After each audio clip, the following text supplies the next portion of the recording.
Hi viewers, இன்றைக்கி வந்து நம்ம வீடியோவில் சோபோவோட சப்மர்சிபிள் பம்ப் பற்றி பார்க்க போகிறோம். என் ஃபிஷ் டேங்கில் வந்து மோட்டர் பம்ப் வந்து போயிடுச்சு. இப்போ அதனால் வந்து நியூ ஒன் வாங்கி வந்திருக்கேன். அதை பற்றி டீட்டெயில்ஸும் அதோட அன்பாக்சிங்கும் இப்போ நம்ம இன்றைக்கி பார்க்க போகிறோம். சோபோ பிராண்டை பற்றி பார்க்க போகிறோம். இன்றைக்கி வந்து நான் சோபோ வாங்கிட்டு வந்திருக்கேன். நல்ல ட்ரஸ்டான பிராண்டு. நான் வந்து எல்லாமே யூஸ் பண்ணுறது எல்லாம் சோபோவோட பிராண்டு தான் யூஸ் பண்ணுவேன். பாருங்கள், சோபோவில் வந்து இது வந்து மாடல் நம்பர் WP3990. அதே மாதிரி ஒரு மோட்டருக்கும் ஒரு வாட்ஸ் வரும். நீங்கள் வந்து ஒரு பர்ச்சேஸ் பண்ணணும், மோட்ரு பம்பு வந்து பர்ச்சேஸ் பண்ணால் அக்வாரியம் ஷாப் போகிறதுக்கு முன்னாடி ஃபிஷ் டேங்கை வந்து மெஷர்மெண்ட் எடுத்துகிட்டு போயிடுங்க. Height with. இல்லைனா வந்து ஃபிஷ் டேங்க்லேயே இம்போர்ட்டட் டேங்க்னா அதில் வந்து ஃபிஷ் டேங்க்லேயே ஒட்டி வச்சுருப்பாங்க எவ்வளோ வாட்டர் கெப்பாசிட்டி, எத்தனை லிட்டருன்னு. அந்த லிட்ரு சொன்னாலும் பரவாயில்ல. இல்லைனா நீங்கள் ஹைட்டு வித்து வந்து உயரம் அகலம் அதை வந்து மெஷர்மெண்ட் பண்ணிட்டு போயிடுங்க. அவங்க வந்து லிட்டர் கணக்கு பண்ணி அது எத்தனை வாட்ஸ் பம்ப் போடணும்னு சொல்லிட்டு அவங்க வந்து எக்ஸ்பிளைன் பண்ணுவாங்க. எப்பவுமே வந்து ஃபிஷ் டேங்க் அசசரிஸ் பர்ச்சேஸ் பண்ணோன்னா ஒரு பெரிய ஃபிஷ் டேங்க் கிடைக்க போங்க. நீங்கள் வந்து மெஷர்மெண்ட் பண்ணிட்டு போயிட்டீங்கன்னா அது எத்தனை வாட்ஸ் போடணும்னு அவங்க சொல்லிவிடுவாங்க. பம்பு வந்து ஸ்டார்டிங் வந்து 10 watts, 15 watts, 20 watts, 25 watts, 30 watts, 35 வாட்ஸ்னு வரும். அது வந்து லிட்டர்ஸ்க்கு ஏற்ற மாதிரி வேரியேஷன் வரும். அதனால் வந்து என்னோடய டேங்க்குக்கு வந்து 1500 லிட்டர்ஸ் என் டேங்க்கு. நான் வந்து கொஞ்சம் எக்ஸ்ட்ரா பவர்லேயே வாங்கியிருக்கேன். ஏன்னா வந்து ஆஸ்கர் ஃபிஷ் இருக்கிறதால அது நிறைய வேஸ்ட் ப்ரொடியூஸ் பண்ணோம். நீங்கள் நம்ம சேனலில் பார்த்துருப்பீங்க ஆஸ்கர் ஃபிஷ்ஷை பற்றி. அது வந்து நிறைய வேஸ்ட் ப்ரொடியூஸ் பண்ணுறதால கொஞ்சம் ஹை பவராக நான் இப்போ பர்ச்சேஸ் பண்ணிட்டு வந்திருக்கேன். இப்போ வந்து இந்த சோபோ பம்பை பற்றி டீட்டெயில்ஸ் பார்க்கலாம். அதே மாதிரி வந்து பம்புக்கு வந்து ஒரு வாட்ஸுக்கும் ஒரு மாடல் மாறும். இந்த மாடல், இந்த வாட்ஸுக்கான மாடல் வந்து WP3990. நீங்கள் வந்து இன்னும் கொஞ்சம் கம்மியாக வாங்கினீங்கன்னா அதுக்கு மாடல் மாறும். இல்லைனா உங்களுக்கு ஃபுல் டீட்டெயில் தரணுன்னா இதை பாருங்கள், இந்த பாக்ஸ்லேயே கொடுத்துருப்பான். இந்த QR கோடை வந்து நீங்கள் ஸ்கேன் பண்ணி பார்த்தீங்கன்னா அது வந்து அந்த வெப்சைட்டுக்கு எடுத்துகிட்டு போவோம், சோபோ வெப்சைட்டுக்கு. இல்லைனா நீங்கள் அமேசானில் கூட போய் செக் பண்ணி பார்க்கலாம். அதில் வந்து ஃபுல் டீட்டெயில்ஸ், எத்தனை வாட்ஸுக்கு எத்தனை லிட்ரு தண்ணி இதுன்னு பற்றி கெப்பாசிட்டி எல்லாமே வந்து டீட்டெயில்ஸ் கொடுத்துருப்பாங்க. அதை பற்றி டீட்டெயில்ஸும் தெரிஞ்சுக்கலாம். இன்னும் உங்களுக்கு என்ன டவுட் இருந்ததுன்னா கூட நான் சொன்ன மாதிரி மெஷர்மெண்ட்டு இல்லைனா டேங்க்கோட லிட்டர்ஸ் கணக்கு எடுத்துகிட்டு போனீங்கன்னா நீங்கள் அக்வாரியம் ஷாப்லேயே சொல்லிவிடுவாங்க எத்தனை வாட்ஸ் பம்பு போடணுன்னு. எப்போவுமே வந்து ஒரு 5 வாட்ஸ் எக்ஸ்ட்ராவே வாங்கிக்கோங்க டேங்க்குக்கு. ஏன்னா அப்போ தான் ஃபில்ட்ரேஷன் வந்து நல்லா குயிக்காக நடக்கும். தண்ணி வந்து கிறிஸ்டல் கிளியராக இருக்கும். ஓகேவா? இப்போ வந்து சோபோ பம்பு வந்து அன்பாக்சிங் பற்றி பார்த்துடலாம். பாருங்கள், இப்போ அன்பாக்சிங் பண்ண போகிறோம்.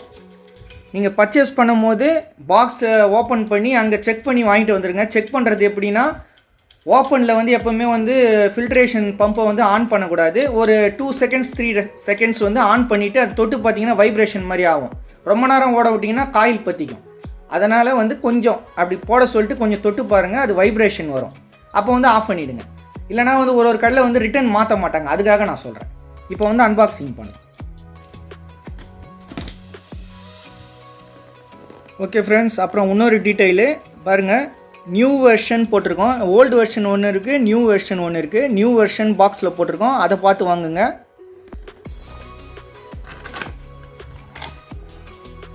பாருங்கள், இப்போ அன்பாக்சிங் பண்ணுறோம். ஒரு ஓஸ் கொடுத்துருக்காங்க, நைலான் ஓஸு, நல்லா இருக்குது. பாருங்கள், நைலான் ஓஸ் ஒன்று இருக்குது. அடுத்து வந்து சக்ஷன் ஹோல்டர். இதில் சக்ஷன் கப்பு வரும்னு நினைக்கிறேன். இருக்குது. ரைட், பாருங்கள், 4 கொடுத்துருக்காங்க. ஃபஸ்ட்டு வந்து பம்பை வெளியே எடுத்துடலாம். எல்லா அசசரிஸும் உள்ளே இருக்குது. ஃபஸ்ட்டு வெளியே இருக்கிறதெல்லாம் பார்த்துருவோம். 3 தான் இருக்குது. சக்ஷன் கப் 4 இருக்குது. அப்புறம் வந்து பம்போட ஹோல்டரு. இதில் சக்ஷன் கப்பு மாட்டிட்டு பாருங்க,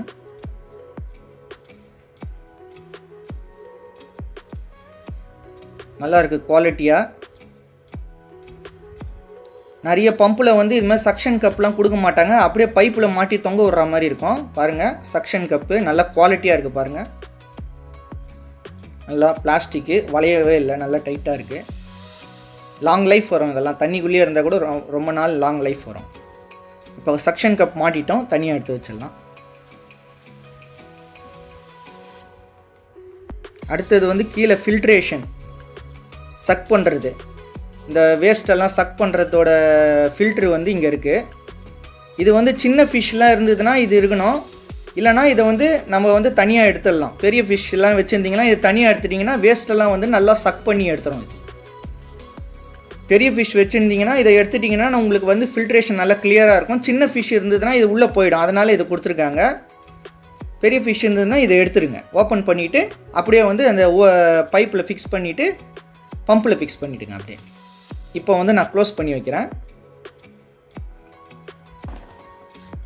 அடுத்தது வந்து அக்வாரியம் பம்போட அந்த 2 பைப்பு கொடுப்பாங்க, அதோட வந்து ஜாயிண்ட் கொடுத்துருக்காங்க. இது தனியாக, இதுவும் நல்லா வந்து லப்பர் வந்து நல்லா ஸ்ட்ராங்காக இருக்குது, பக்காவாக நல்லா சரியான ஸ்ட்ராங்காக இருக்குது, குவாலிட்டியாக இருக்குது எல்லாமே மெட்டீரியல்லாம்.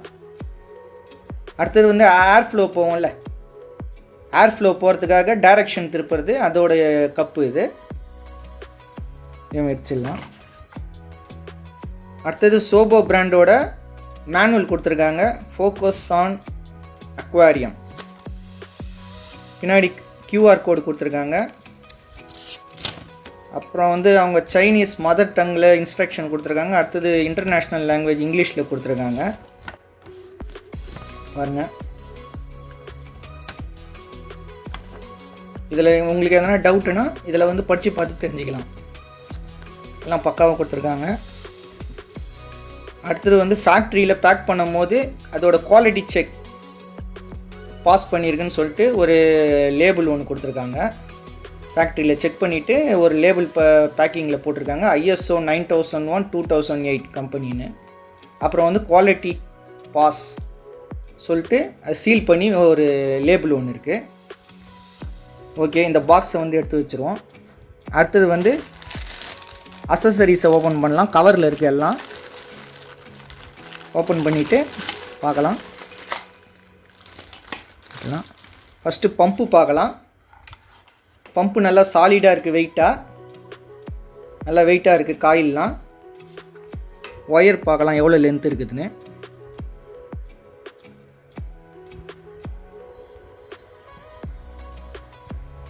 பரவாயில்ல, நல்லா லென்த்தாக இருக்குது ஒயரு, நல்லா லென்த்தாக கொடுத்துருக்காங்க ஒயரு. கேபிள் வந்து நல்லா இருக்குது, 2 பின்ஸ் ஆக்கிட்டால் நல்லா மோல்டு நல்லா இருக்குது, ஸ்ட்ராங்காக ஹெவியாக இருக்குது. அதே மாதிரி ஏர் ஃப்ளோ ஆகிற கேப்பு வந்து நல்லா பெருசாக கொடுத்துருக்காங்க. இன்னொன்று கவனிங்க, இது வந்து நல்ல குவாலிட்டியான ப்ராடக்டில் தான் இதெல்லாம் வந்து ஏர் கேப் லப்பர் கேப்லாம் கொடுப்பாங்க, இல்லைனா ஓப்பனில் இருக்கும். குவாலிட்டி இல்லாத ப்ராடக்டில் வந்து ஏர் கேப்லாம் கொடுக்க மாட்டாங்க. இதை பாருங்கள், இதில் வந்து பைப் வரும், சின்னதாக லப்பர் ஓஸ் வந்து எக்ஸ்டர்னலில் வரும், வெளியே வந்து ஏர் ஃப்ளோ ஆகிறதுக்காக வெளியே வந்து சக் பண்ணி ஏர் சக் பண்ணி இது வழியாக தான் வந்து ஏர் ஃப்ளோ வந்து பபுள்ஸாக மாதிரி வெளியே வரும். பாருங்கள், லப்பர் இது கேப் கொடுத்துருக்காங்க பாருங்கள். குவாலிட்டி ப்ராடக்ட்டில் மட்டும்தான் இது மாதிரிலாம் கொடுப்பாங்க. அடுத்து இதில் என்ன போட்டிருக்காங்கன்னா சோபோ, அதோட model number WP3990 model number போட்டுக்கிறாங்க. அப்புறம் வந்து அக்வாரியம் பவர் ஹெட்டு, இது காயில் ஹெட்டு. அப்புறம் அதோட AC volt 220 volt to 240 volt அது போட்டிருக்காங்க. Power capacity, maximum litres tank capacity எவ்வளோ வாட்டர் லிட்டர் வரைக்கும் இதை போடலான்னு போட்டிருக்காங்க. 2800 லிட்டர்ஸ் போட்டிருக்காங்க. ஃபுல் டீட்டெயில்ஸ் கொடுத்துருக்காங்க. அது பாக்ஸ்லேயே பார்த்தோம், இருந்தாலும் இதுலேயும் வந்து பிரிண்ட் பண்ணியிருக்காங்க பாருங்கள். சரி, இந்த பவர் ஹெட்டை வச்சிடலாம். அடுத்தது என்னென்ன இருக்குதுன்னு பார்க்கலாம். அக்வாரியம் ஏர் ஃப்ளோக்காக இப்போ இந்த கப்பு எடுத்துடணும். கப்பு எடுத்துகிட்டு இதை ஃபிக்ஸ்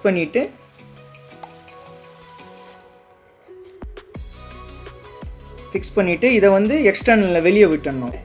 இது வழியாக ஏர் பபிள்ஸ் வந்து உள்ள அக்வாரியத்தில் ஃப்ளோ ஆகும்.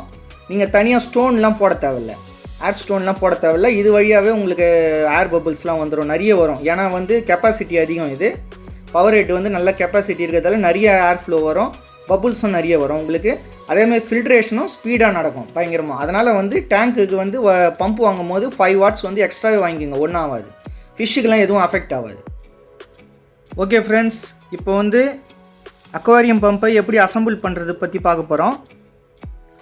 ஃபஸ்ட்டு இந்த ஏர் செக்ஷன் கப் இருக்குல்ல, அதை வந்து பம்பில் வந்து ஃபிக்ஸ் பண்ணிக்கணும். தனித்தனியாக இருக்கும். இது பாக்ஸில் வரும்போது நீங்கள் ஃபஸ்ட்டு இதெல்லாம் வந்து ஜாயின் பண்ணிவிட்டு அப்புறம் வந்து அக்வாரியம் பம்பில் ஃபிக்ஸ் பண்ணிக்கணும். இது வந்து சும்மா ப்ரெஸ்ஸிங் டைப் மாதிரி தான் வரும், ஸ்லைடிங் மாதிரி. பாருங்கள், இப்படி வச்சு இது பாருங்கள், இந்த கேப் இருக்கும், வச்சு இப்படி தள்ளினீங்கன்னா பண்ணும்போது கொஞ்சம் கேர்ஃபுல்லாக பண்ணுங்கள். எதனா வந்து டைட்டாக போட்டு அழுத்திட்டிங்கன்னா எதனா சைடில் உடையிறதுக்கு வாய்ப்பு இருக்குது. அடுத்து வந்து இப்போ வந்து பைப்பை வந்து ஃபிக்ஸ் பண்ண போகிறோம். பாருங்கள், ஃபஸ்ட்டு பெரிய ஹோல் இருக்கிற பைப் எடுத்து அக்வாரியம் ஹெட்டு கீழே வந்து ஃபிக்ஸ் பண்ணிக்கணும். கீழே இருக்குது இல்லையா, இது வந்து ஃபேன் இருக்கும் உள்ள, சக்ஷன் ஃபேனு. அதில் வந்து பெரிய ஹெட் இருக்கிற பைப்பை வந்து ஃபிக்ஸ் பண்ணிக்கணும். பண்ணியாச்சு பாருங்கள். ரொம்ப டைட், எந்த பைப்புமே ரொம்ப டைட் ப்ரெஸ் பண்ணாதீங்க, லைட்டாக தான் ப்ரெஸ் பண்ணணும். லைட்டாக ப்ரெஸ் பண்ணி உள்ளே தள்ளுங்க. ஸ்ட்ராங்காக தான் இருக்குது, இருந்தாலும் வந்து லாங் லைஃப் வரணும்னா நீங்கள் வந்து கொஞ்சம் கேர்ஃபுல்லாக ஹேண்டில் பண்ணுங்கள். அடுத்தது வந்து இந்த லப்பர் கப்பை வந்து லாங் ஹோல் இருக்கிறத வந்து இந்த பெரிய இதில் வந்து ஃபிக்ஸ் பண்ணிக்கோங்க. ஃபிக்ஸ் பண்ணிவிட்டு அடுத்தது சின்னது இருக்கும், அதை வந்து கீழே வந்து சின்ன ஹோல் இருக்கும் பாருங்கள், அதில் வந்து கீழே ஃபிக்ஸ் பண்ணிக்கோங்க. ஃபிக்ஸ் பண்ணிவிட்டு நம்ம ஃபிஷ் டேங்க் ஏற்ற மாதிரி உள்ளே ப்ரெஸ் பண்ணிக்கலாம், லென்த் பண்ணிக்கலாம். பாருங்கள், நல்லா ஸ்மூத்தாக இருக்குது. பைப்பும் வந்து நல்லா ஸ்ட்ராங்காக இருக்குது. பாருங்கள், நல்லா இருக்குது, நல்லா சாட்டிஸ்ஃபையாக இருக்குது ப்ராடக்ட்டு. பாருங்கள், சக்ஷன் நல்லா இருக்குது பக்காவாக. பாருங்கள், ஃபுல் லென்த் இருக்குது. ஃபுல் லென்த்து இவ்வளோ பெருசு வரும். பாருங்கள், ஃபுல் லென்த்து பாருங்கள், கேமரா முன்னாடி உங்களுக்கு காட்டுறேன். நல்லா லென்த் இருக்குது, எப்படியோ ஒரு 1 ஃபீட்டுக்கு மேலே இருக்கும் இது. அடுத்து வந்து கீழே ஃபில்ட்ரேஷன், கீழே இருக்கிற டஸ்ட்டு, அதை ஃபிஷ்ஷோட வேஸ்ட்டெல்லாம் வந்து கீழே அதை சக் பண்ணுறதுக்கான இது வந்து கீழே வந்து அந்த சின்ன ஹெட்டு பைப் ஓஸ் இருக்குல்ல, அதில் வந்து ஃபிக்ஸ் பண்ணிக்கணும். நீங்கள் ஃபிக்ஸ் பண்ணியாச்சு. அதே மாதிரி பெரிய ஃபிஷ் வச்சுருந்தீங்கன்னா நீங்கள் அக்வாரியத்தில், ஃபிஷ் டேங்கில், இது கீழே இருக்கிற கப்பை வந்து எடுத்துருங்க. அதனால் நிறைய வந்து வேஸ்ட்டெல்லாம் வந்து நிறைய சக் பண்ணணும். சின்ன ஃபிஷ் இருந்ததுன்னா இதை க்ளோஸ் பண்ணிக்கோங்க. சின்ன ஃபிஷ் இருந்ததுன்னா இதை கண்டிப்பாக க்ளோஸ் பண்ணி வைக்கணும். நீங்கள் ஃபிஷ்ஷை வந்து வலிச்சிடும் உள்ளே, அதனால் வந்து இதை க்ளோஸ் பண்ணி வைங்க. பெரிய ஃபிஷ் இருந்ததுன்னா இதை எடுத்துடலாம், இது தேவையில்லை. பாருங்கள், இப்போ வந்து பண்ணியாச்சு. அடுத்து வந்து ஒரு சக்ஷன் கொடுத்துருக்காங்க பிளாக் கலரில். இப்போ உள்ளே வந்து வாட்டரை சக் பண்ணி வெளியே விடல ஸ்பாஞ்சில், அந்த பைப் வந்து இதில் ஃபிக்ஸ் பண்ணணும். பாருங்கள், பவர் ஹெட் மேலே ஒரு கேப் இருக்கும். இதுதான் வந்து கீழே இருக்கிறத வலிச்சு வாட்டர் வந்து சக் பண்ணிவிட்டு இந்த பைப்பை ஃபிக்ஸ் பண்ணிவிட்டு டாப் ஃபில்டரில் ஸ்பாஞ்ச் இருக்கும்ல, அதில் நீங்கள் இந்த எண்டை வந்து அதில் வச்சுட்டிங்கன்னா அதில் ஃபில்டர் ஆகி வாட்டர் வந்து டேங்கில் ஃப்ளோ ஆகிடும். இந்த சின்ன ஓஸை வந்து இதில் வந்து ஃபிட் பண்ணிக்கணும். ஃபிட் பண்ணிவிட்டு இன்னொரு எண்டில் வந்து இந்த எக்ஸ்டர்னலில் வைக்கிற ஏர் சக் பண்ணுற அந்த இதை வந்து வச்சிடணும். உள்ளே ஃபிக்ஸ் பண்ணியாச்சு. இது வந்து உள்ளே அக்வாரியம் பம்பை ஃபிக்ஸ் பண்ணோன்னே இதை எடுத்து வெளியே டேங்க்குக்கு வெளியே விட்டுடணும். இது வழியாக வந்து ஏர் சக் பண்ணி இது வழியாக ஏர் பபிள்ஸ் வந்து உள்ளே ஃப்ளோ ஆகும். நல்லா பவராக ஃப்ளோ ஆகும். ஏன்னா வந்து இந்த பவர் ஹெட் வந்து நல்லா 35 வாட்ஸ், இது பயங்கரமாக பவராக வரும். அதனால் வந்து உங்கள் ஃபிஷ் டேங்க்குக்கு எவ்வளோ கெப்பாசிட்டி வாட்ஸ் சொல்கிறாங்களோ அதை விட ஒரு 5 வாட்ஸ் எக்ஸ்ட்ரா கேட்டு வாங்கிக்கோங்க நீங்கள். அப்போ தான் வந்து நல்லா ஃபில்ட்ரேஷன் நல்லாயிருக்கும், உங்களுக்கு ஏர் பபிள்ஸும் நல்லா ஃப்ளோ ஆகும். பாருங்கள், இப்போ அசம்பிள் வந்து ஃபுல்லாக முடிஞ்சிருச்சு. பாருங்கள், உங்கள் டேங்க்குக்கு ஏற்ற மாதிரி இந்த பைப்பை வந்து பெருசாகிறது சின்னது பண்ணுறது உங்கள் டேங்க் ஏற்ற மாதிரி பண்ணிக்கோங்க. அதே மாதிரி வந்து கீழே இருக்கிற ஃபில்ட்ரு வந்து பெரிய ஃபிஷ் இருந்ததுன்னா இதை எடுத்துடுங்க, சின்ன ஃபிஷ் இருந்ததுன்னா இது கண்டிப்பாக போடணும்.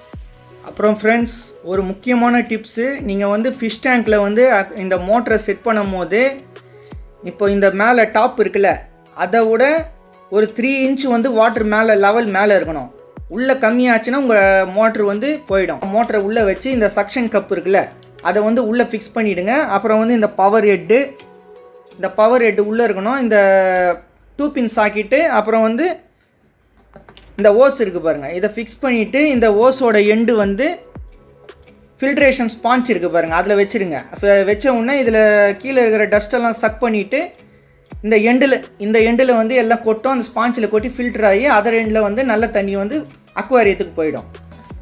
அப்புறம் இன்னொன்று வந்து இந்த ஏர் பபுள்ஸ் வர்றது, ஏர் சக் பண்ணுறது இல்லைங்களா, இதையும் வந்து வெளியே போட்டுடணும். வெளியே போட்டிங்கன்னா உங்களுக்கு வந்து ஃபுல்லாக ஏர் ஃப்ளோ ஆகும், பபுள்ஸ் வந்து நிறைய வரும். பார்த்துங்க. அடுத்தது வந்து இன்னொரு வீடியோ பண்ண போகிறேன். அந்த வீடியோ வந்து இந்த பம்பை வந்து எப்படி ஃபிக்ஸ் பண்ணி வாட்டர் சர்க்குலேஷன் பண்ணி எப்படி பண்ணுதுன்னு சொல்லிட்டு இன்னொரு வீடியோ பண்ண போகிறேன். அந்த வீடியோவும் பாருங்கள். சரிங்க வியூவர்ஸ், இந்த வீடியோ பிடிச்சிருந்தா லைக் பண்ணுங்கள், ஷேர் பண்ணுங்கள், கமெண்ட் பண்ணுங்கள். மறக்காமல் நம்ம சேனலை சப்ஸ்கிரைப் பண்ணுங்கள். நிறைய பேர் வந்து சப்ஸ்கிரைப் பண்ணாமல் பார்க்குறீங்க. நான் வந்து அனலிட்டிக்ஸில் பார்த்தேன், நிறைய பேர் சப்ஸ்கிரைப் பண்ணாமல் பார்க்குறாங்க வீடியோ. மறக்காமல் சப்ஸ்கிரைப் பண்ணுங்கள். சப்ஸ்கிரைப் பண்ணால் தான் அடுத்தடுத்த வீடியோ போகிறதுக்கான மோட்டிவேஷன் எனக்கு கிடைக்கும். ஓகே வியூவர்ஸ், நம்ம அப்கமிங் வீடியோஸ் பற்றி டீட்டெயில்ஸ் சொல்ல போகிறேன். அப்கமிங் வீடியோஸ் என்னென்னா, ஃபஸ்ட்டு ஒன் வந்து வீட்லேயே நம்ம அக்வாரியத்துக்கு லோ காஸ்ட்டில் எப்படி LED light, aquarium LED light set பண்ணுறது பற்றி பார்க்க போகிறோம். அந்த வீடியோ அப்லோட் பண்ண போகிறேன். மொத்தம் 16 கலர்ஸ் எல்இடி லைட்டு 400 ருபீஸ்க்குள்ளே நான் பண்ணியிருக்கிறேன். அதுக்கான எப்படி ரெடி பண்ணுறதுக்கான வீடியோவும் நான் போட போகிறேன். அது உங்களுக்கு ரொம்ப யூஸ்ஃபுல்லாக இருக்கும். அந்த வீடியோவும் பாருங்கள். ரொம்ப ஈஸியாக இருக்கும், ரொம்ப கலர்ஃபுல்லாக இருக்குது. நல்ல ஸ்டாண்டர்டான லைட் இது, சூப்பராக பண்ணியிருக்கேன் நான். அதுக்கான வீடியோவும் நான் போட போகிறேன், அதுவும் பாருங்கள். அப்புறம் வந்து அக்வாரியத்துக்கான வாட்டர் டெம்பரேச்சர் தெர்மோமீட்டர் பற்றி அதுவும் வாங்கி நான் டேங்க்கில் ஃபிட் பண்ணியிருக்கேன். அதுக்கான ரிவ்யூவும் போட போகிறேன். அப்புறம் சோபோ வேவ் மேக்கர் வாங்கியிருக்கேன், அதுவும் எக்ஸலண்ட்டாக ஒர்க் பண்ணுது. அதுக்கான ரிவ்யூவும் போட போகிறேன். இதெல்லாம் வந்து அப்கமிங் வீடியோஸ். மறக்காமல் நம்ம சேனல் ப்ளேலிஸ்ட்டில் போய் செக் பண்ணுங்கள். அப்கமிங் வீடியோஸ்லாம் உங்களுக்கு கிடைக்கும். மறக்காமல் சேனலை சப்ஸ்கிரைப் பண்ணுங்கள், லைக் பண்ணுங்கள், ஷேர் பண்ணுங்கள். அடுத்த வீடியோவில் பார்க்கலாம் ஃப்ரெண்ட்ஸ். தேங்க்யூ.